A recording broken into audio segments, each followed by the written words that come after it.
Megawati Soekarno Putri bersama dengan Gubernur DKI Jakarta Basuki Cahayapurnama dan rombongan disambut oleh Wali Kota Surabaya Tri Risma hari ini. Selain Risma, turut hadir 5 kepala daerah dari wilayah Jawa Timur lainnya. Wali Kota Tri Risma hari ini terlihat sumringah menyambut rombongan PDI Perjuangan dari Jakarta yang baru saja tiba setelah menempuh 1 jam perjalanan menggunakan pesawat. Sebelum masuk ke VIP Lounge Bandara Abdul Rahman Saleh, Risma menyalami seluruh tamu termasuk Ahok. Keduanya terlihat saling berbalas senyum meski sebelumnya sempat bersih tegang. Ahok sempat melontarkan pernyataan yang dianggap mendiskreditkan Risma. Saat sesi foto bersama sebelum bertolak ke Blitar untuk ziarah makam Bung Karno, Ahok terlihat berdiri di samping Risma, seakan tidak pernah terjadi perbedaan pendapat di antara keduanya.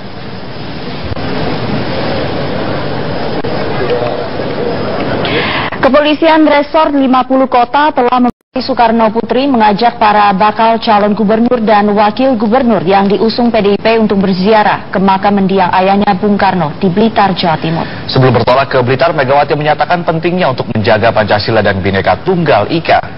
Dengan didampingi sejumlah pengurus DPP PDIP, Megawati sengaja mengajak para kader yang menjadi calon kepala daerah untuk mengingat perjuangan dan jasa proklamator kemerdekaan Indonesia Soekarno.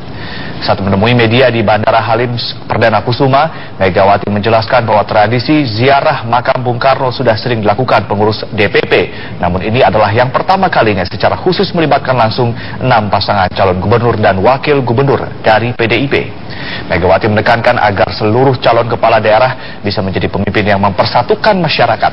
Terkait isu SARA dalam Pilkada DKI, Megawati menyatakan tidak ingin adanya terjadi perpecahan umat, mengingat Bhinneka Tunggal Ika telah diperjuangkan sejak dulu hingga zaman reformasi. Megawati mengajak para kandidat untuk hindari isu SARA dan lebih mengedepankan gagasan dan program untuk membangun ibu kota Jakarta. SARA yang sebenarnya sangat tidak berbobot itu dapat mengakibatkan perpecahan di antara bangsa kita sendiri. Jadi saya berharap media akan membantu bahwa yang harus dipertarungkan itu adalah program-program yang tentunya ya dari 3 pasang akan memberikan masukan 2 pasang. Sementara itu, pemirsa, Gubernur DKI Jakarta Basuki Cahayapurnama maaf atas pernyataan yang mengakibatkan kegaduhan umat di Jakarta. Ahok meminta semua pihak untuk tidak lagi melanjutkan permasalahan ini agar tidak mengganggu keharmonisan umat beragama. Permintaan maaf disampaikan Ahok di Balai Kota sebelum mengikuti rombongan Megawati berziarah makam Bung Karno ke Blitar, Jawa Timur pada pagi tadi. Ahok mengaku telah mendapat surat peringatan dari Majelis Ulama Indonesia yang mengecam dirinya untuk fokus pada kemaslahatan umat. Ahok menambahkan dirinya tidak memiliki niat untuk melecehkan salah satu ayat Al-Quran yang dianggapnya sebagai tafsiran pribadi. Penyampaian tafsiran ayat Quran tersebut disampaikan Ahok agar masyarakat Jakarta tidak salah mengartikan bantuan yang diberikan kepada masyarakat. Ahok juga meminta agar kegaduhan ini dihentikan agar tidak terjadi ragam tafsiran lain yang mengganggu keharmonisan umat beragama. Makanya saya minta maaf untuk kegaduhan ini. Jangan sampai, saya pikir komentar ini jangan diteruskan lagi. Ini tentu mengganggu keharmonisan hidup berbangsa dan negara. Saya sampaikan kepada semua umat Islam ataupun orang yang merasa tersinggung, saya sampaikan mohon maaf.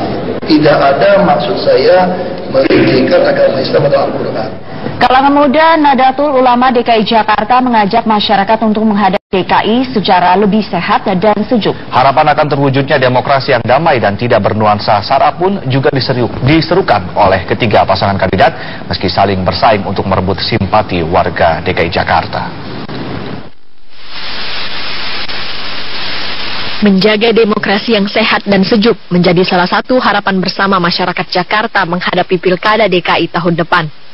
Harapan itu pula lah yang menjadi tujuan dari Forum Muda Nahdlatul Ulama yang kemarin berkumpul dalam upaya mendukung penyelenggaraan Pesta Demokrasi DKI yang sehat dan terbebas dari isu SARA.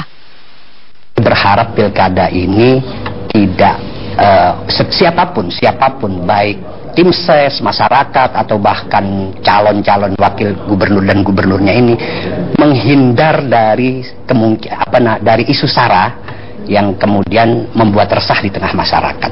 Siapapun itu, kami sangat menyesali lahirnya isu SARA di proses pilkada. Karena isu SARA itu pada akhirnya dikhawatirkan akan mendegradasi nilai demokrasi itu sendiri. Yang terakhir yang ajakan untuk mengikuti pilkada secara demokratis dan mementingkan kepentingan bangsa juga diserukan oleh ketiga kandidat yang tengah bersaing merebut simpati warga Jakarta. Bahkan calon pemimpin ibu kota periode tahun 2017 hingga 2022 tersebut meminta warga Jakarta agar bisa saling menghargai adanya perbedaan atas pilihan warga. Dan tadi saya sampaikan, memang sebentar lagi kita menjelang pilkada. Ya, saya sampaikan mari kita jaga situasi ini supaya kondusif. Menghargai satu sama lain, ya, menghargai setiap perbedaan dan pilihan. Tapi ingat bahwa kita itu terdikat sebagai satu warga bangsa yang sama. Menghimbau kepada semua warga, khususnya warga Jakarta, untuk kita terus berpikir secara jernih, melihat suatu masalah atau isu dengan akal sehat dan rasional. Tetapi tentu saya berharap kita semua terhindar dari berbagai isu SARA yang justru akan mempertentangkan sesama anak bangsa. Kita penting untuk menjaga suasana persatuan. Artinya di dalam kehidupan kebangsaan itu ada hal-hal yang disucikan, ada hal-hal dihormati. Hormatilah, jaga itu dengan baik. Karena ketika kita tidak memberikan penghormatan yang cukup, maka akan muncul reaksi. Pengamat politik Samsudin Haris menilai masyarakat Jakarta sudah bisa memilih calon pemimpin mereka secara jernih dan dengan akal sehat. Munculnya isu SARA tidak akan terlalu digubris oleh para pemilih rasional. Nah, kita kan butuh pilkada itu untuk momen adu gagasan, adu imajinasi untuk menata kota ini lebih baik ke depan, menata manusianya, menata lalu lintasnya, mengatasi masalah banjirnya. Nah, itu yang kita butuhkan. Jadi bukan semata-mata kemasan atau kulitnya, tapi isinya. Warga ibu kota diharapkan bisa bersikap kritis dan objektif dalam menentukan pilihan mereka di masing-masing TPS tanggal 15 Februari mendatang. Tim Liputan, Metro TV. Irman Gusman di rumah tahanan Guntur. Zulkifli datang dengan didampingi Wakil Ketua MPR Usman Sabta. Rombongan Zulkifli Hasan tiba di gedung KPK sekitar pukul 10 pagi. Ia datang bersama wakilnya Usman Sabta yang mengaku hendak membesuk Irman Gusman, mantan Ketua DPD RI yang tersangkut kasus gula impor. Zulkifli tidak banyak bicara saat tim media mengkonfirmasi kehadirannya ke KPK. Zulkifli menyatakan hanya mengambil surat izin besuk dan bergegas menuju ke rumah tahanan KPK Guntur, Jakarta Pusat. Pak Irman, Irman ya? Ya. Hah? Apa? Jabatan Pak Irman, apakah mau memberitahu? Itu urusan DPD, kita ini aja. Oh, nengok ya teman. Ya. Dapat musibah kita tengok aja. Kita beralih ke informasi lain, pemirsa. Komisi 3 DPR Tes kesehatan yang merupakan syarat untuk maju dalam Pilkada 2017. Ke-14 bakal calon ini merupakan calon pengganti dari 19 bakal calon bupati dan wali kota yang dinyatakan gagal dalam tes kesehatan sebelumnya. Dan untuk mengetahui informasi selengkapnya, kita terhubung dengan Dazen Frila langsung dari Banda Aceh. Dazen, bagaimanakah hasil tes kesehatan para calon kepala daerah pengganti, Dazen? Ya, Ade, tanggal 7 dan 8 Oktober 2016 kemarin telah dilakukan tes kesehatan bagi para calon bupati dan wali kota yang menggantikan calon-calon kepala daerah yang gagal pada tes kesehatan sebelumnya di tanggal 24 dan 25 September lalu. Sama seperti tes kesehatan sebelumnya, pemeriksaan kesehatan para bakal calon kepala daerah ini berlangsung di Rumah Sakit Umum Zainal Abidin, Banda Aceh dengan meliputi pemeriksaan kesehatan fisik, tes narkoba, dan juga psikotes. Pemeriksaan kesehatan yang digelar tim Pokja KIP Aceh ini melibatkan tim dari 3 lembaga kesehatan, yaitu Ikatan Dokter Indonesia atau IDI Aceh, Badan Narkotika Nasional Aceh, dan Himpunan Psikolog Indonesia. Sementara hasil dari tes kesehatan para calon pengganti ini telah diserahkan oleh Direktur Rumah Sakit Umum Zainal Abidin kepada Ketua Komisi Independen Pemilihan Aceh Ridwan Hadi pada Sabtu 8 Oktober 2016 lalu di Media Center KIP Aceh. Berdasarkan informasi yang diperoleh tim Metro TV Aceh dari pihak Sekretariat KIP Aceh, Setelah diterima Ketua KIP Aceh, surat keterangan dari pihak rumah sakit ini langsung dijemput oleh petugas KIP masing-masing daerah untuk kemudian diteruskan kepada calon-calon terkait.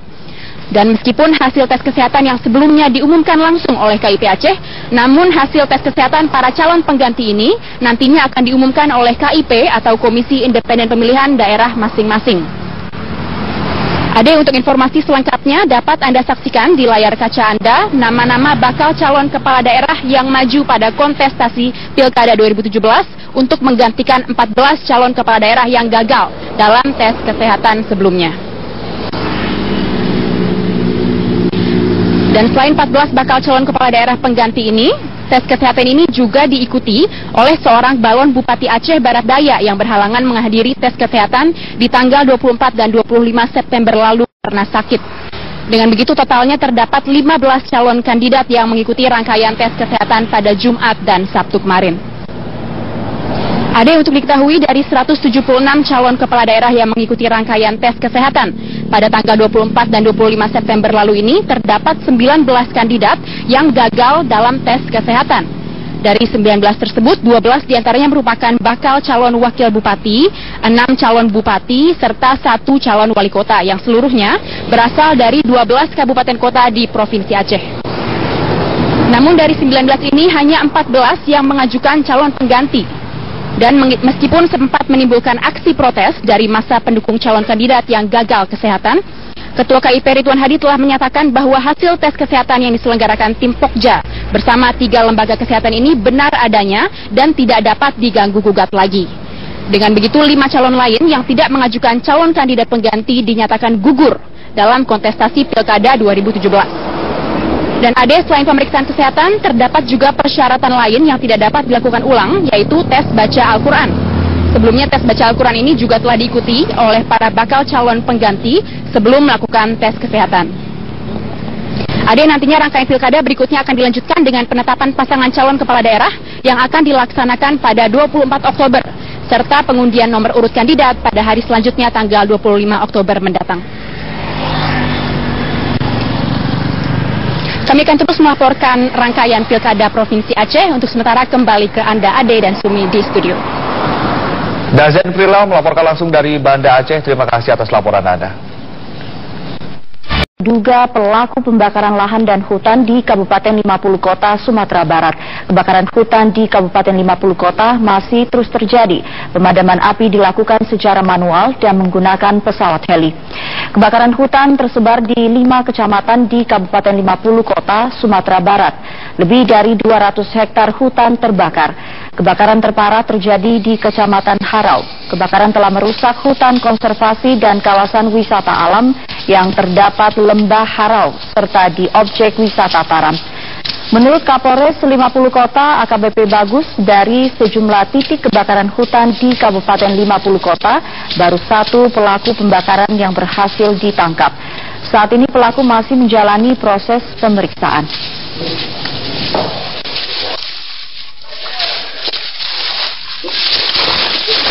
Jadi ada 1 orang yang kita tengarai dan kita lakukan penyelidikan, dan sekarang masih dilakukan pengembangan terkait tindakan-tindakan yang tidak bertanggung jawab tersebut. Motif pelakunya apa kira-kira nih Pak? Untuk di wilayah Kabupaten 50 Kota ini motifnya rata-rata adalah karena kelalaian. Karena mereka berladang. Nantikan headline news berikutnya 1 jam mendatang.